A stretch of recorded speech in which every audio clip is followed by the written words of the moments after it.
Félicitations, vous avez trouvé un nouveau travail en Allemagne. Mais là, vous recevez votre première fiche de paye et c'est le choc. Votre salaire net est beaucoup moins élevé que prévu.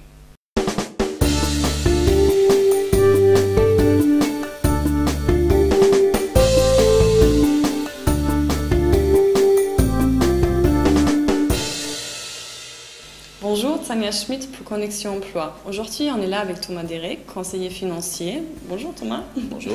Qui va nous parler un peu des différences entre les salaires en Allemagne et en France. Parce qu'il y a pas mal de différences. Le plus important, je crois, c'est les impôts. C'est qui paye le plus d'impôts? Oui, effectivement, on pourrait dire qu'en Allemagne, on paye plus d'impôts qu'en France. Ah, pas de chance. Oui, les impôts, tout d'abord, sont prélevés à la source en Allemagne. Ensuite, généralement, l'impôt sur le revenu est plus élevé en Allemagne qu'en France. Et enfin, il faut garder en tête, une famille avec enfants en Allemagne paiera en général plus d'impôts qu'en France.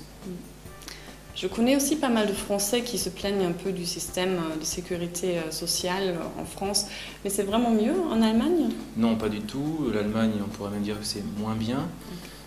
Puisqu'en fait, en France, en cas de maladie longue durée, on aurait droit à un substitut de salaire payé sur le long terme.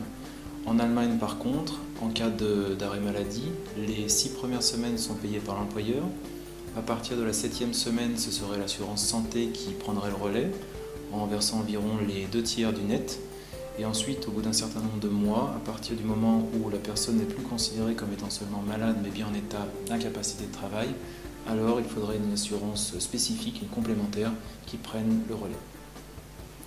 Un autre sujet d'actualité, c'est aussi les retraites. On en parle pas mal en France en ce moment, mais qu'en est-il en Allemagne? Alors, en Allemagne, effectivement, c'est un point auquel il faut penser.